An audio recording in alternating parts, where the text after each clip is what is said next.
ये उस समय की बात है जब कैलाश पर गहरी रात हो चुकी थी। ऐसी रात यहाँ न दिन की यादें बची होती हैं और न सुबह का वादा होता है। कैलाश के एक छोर पे एक चिता जल चुकी थी।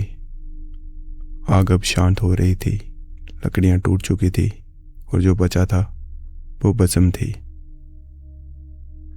उसी चिता के पास महादेव विराजमान थे। ना कोई वस्त्र, ना कोई आभरण और ना कोई आसन, सिर्फ शरीर और शरीर पे लगी हुई भस्म।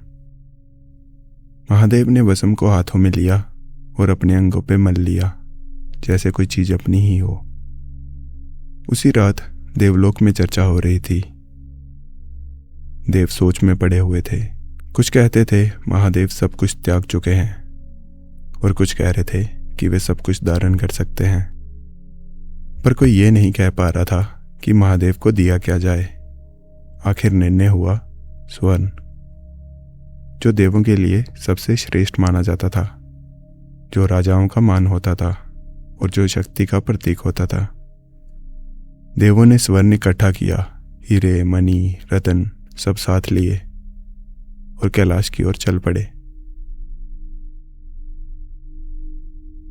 जब देव कैलाश में पहुंचे तो महादेव वहां थे, जैसे पहले थे वैसे ही, भस्म के पास।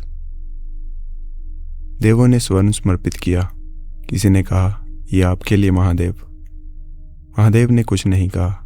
उन्होंने स्वर्ण की ओर देखा, फिर भस्म की और फिर वापिस चिता की ओर और चुप रहे।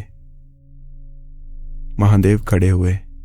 देवों को लगा वे शायद स्वर्ण स्वीकार करेंगे, पर महादेव स्वर्ण के पास नहीं गए, वे चिता के पास गए। उन्होंने भस्म उठाई और अपने शरीर पर लगा ली। देव देखते रहे। महादेव ने कुछ नहीं कहा और वापिस बैठ गए ध्यान में। देवों को समझ आ गया कि स्वर्ण यहाँ का नहीं है। उन्होंने स्वर्ण उठाया और कैलाश की ओर लौट गए। महादेव वहीं रहे, भस्म वहीं रही। कहा जाता है उस दिन के बाद महादेव के अंगों पे स्वर्ण नहीं दिखा, सिर्फ भस्म, क्योंकि जो अंत में सबके साथ होता है महादेव ने उसे पहले ही अपना लिया था। कहानी यहीं रुकती है। कोई उपदेश नहीं, कोई अर्थ नहीं,